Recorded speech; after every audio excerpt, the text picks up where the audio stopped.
Bonjour à tous, j'espère que vous allez bien. On se retrouve aujourd'hui pour une nouvelle recette qui va être le gâteau qui pleure au goût citron. Il est très connu au chocolat et j'ai voulu le tester au citron. Il est très bon et il est très facile à faire. J'espère que ça va vous plaire. Avant de commencer, si vous aimez mes vidéos, pensez à vous abonner. Venez aussi me rejoindre sur mes réseaux sociaux. Et maintenant c'est parti, on va commencer et on se retrouve juste après. On va commencer avec la génoise avec 2 œufs, 12 centilitres 5 de lait, 90 g de sucre, 2 cuillères à soupe d'huile, 1 cuillère à café d'arôme vanille, un sachet de levure chimique, 150 g de farine et le jus de 2 citrons ou sinon le zeste d'un citron. Je commence dans mon plat par venir casser mes 2 œufs. Je pense à préchauffer mon four à 180 degrés.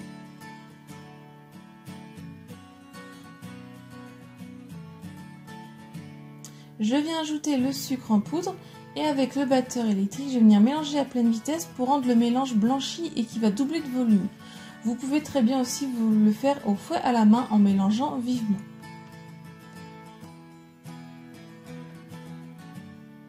Je viens ensuite ajouter le lait. Je viens un petit peu mélanger avec le fouet. Je viens tamiser la farine et la levure chimique, ça va être pour éviter d'avoir des grumeaux au moment où on va mélanger.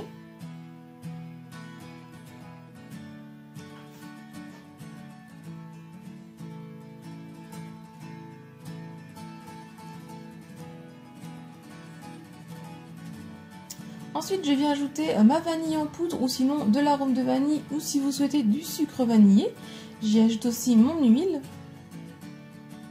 Et j'y ajoute le jus de citron. Vous pouvez l'ajouter en 2 fois ou en une seule fois, c'est comme vous souhaitez, ça n'a pas spécialement d'importance. Une fois que tout est bien mélangé, on obtient une pâte à gâteau assez liquide. On va venir ensuite prendre un moule qui est carré de 20 x 20 cm. Moi j'ai pris un cercle à pâtisserie, j'ai mis de l'aluminium en dessous pour pas que la pâte ne s'échappe. J'ai beurré le fond et les tours. Et ensuite je viens verser la pâte dans mon moule. Et je fais cuire en 20 minutes à 180 degrés. Quand le gâteau a fini de cuire, je viens prendre 20 centilitres de lait un petit peu tiède et j'y ajoute un sachet de sucre vanillé et je mélange un petit peu avec la cuillère pour faire dissoudre le sucre vanillé.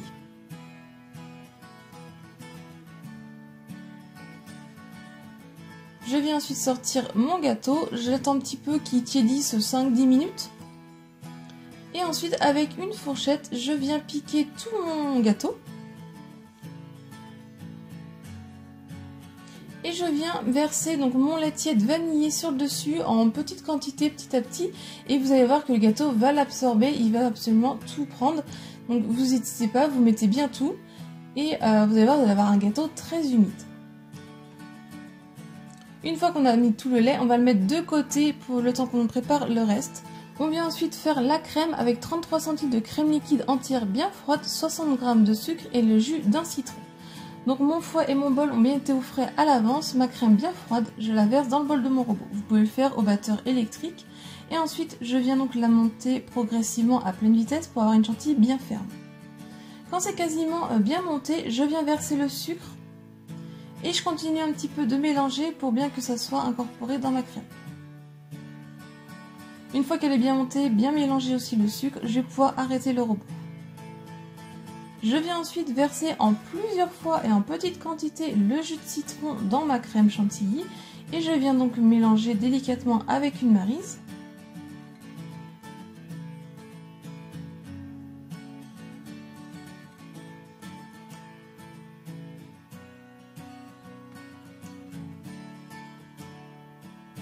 Ensuite, si ça a trop goût d'acidité du citron, vous pouvez ajouter une petite pointe de couteau de bicarbonate, ça enlèvera l'acidité.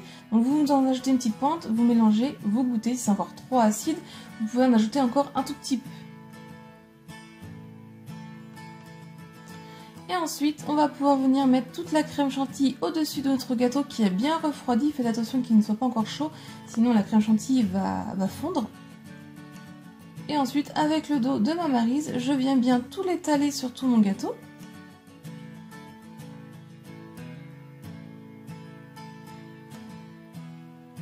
À l'aide d'une spatule coudée, je vais venir bien lisser le dessus.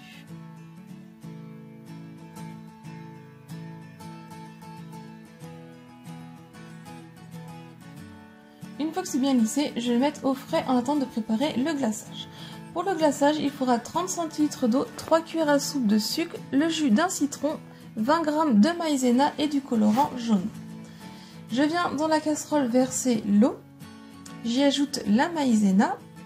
Avec le fouet, je viens un petit peu mélanger pour la faire dissoudre. Je viens porter sur le feu fort.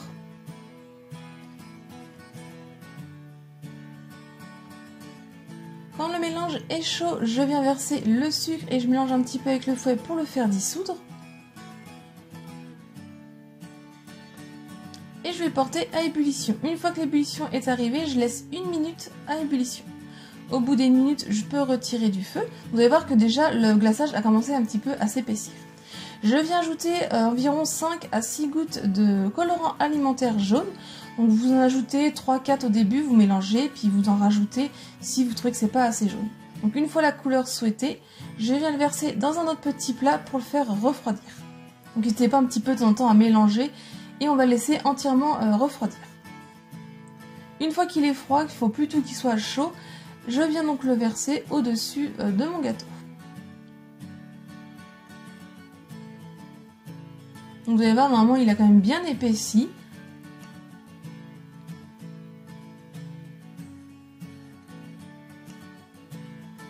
Et ensuite, tout simplement, avec le dos de ma cuillère à soupe, je suis venue répartir tout le glaçage sur le dessus de mon gâteau pour que ça fasse lisse et que ça soit aussi uniforme.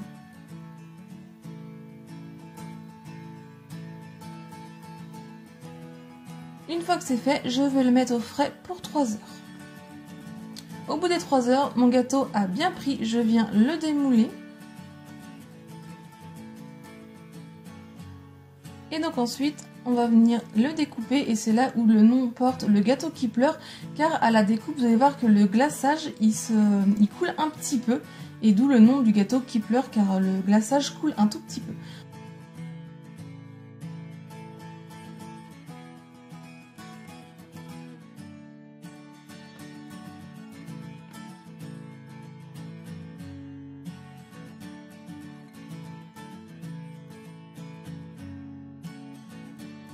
La recette est terminée, j'espère qu'elle vous a plu. Si c'est le cas, mettez un j'aime, laissez-moi un petit commentaire et partagez-la un maximum autour de vous. Venez me rejoindre sur mes réseaux sociaux. Si ce n'est pas encore fait, pensez à vous abonner et aussi activer la petite cloche pour ne pas louper mes prochaines recettes. Si vous voulez voir d'autres recettes, je vous laisse cliquer sur le côté. Et moi, je vous dis à très vite. Bye!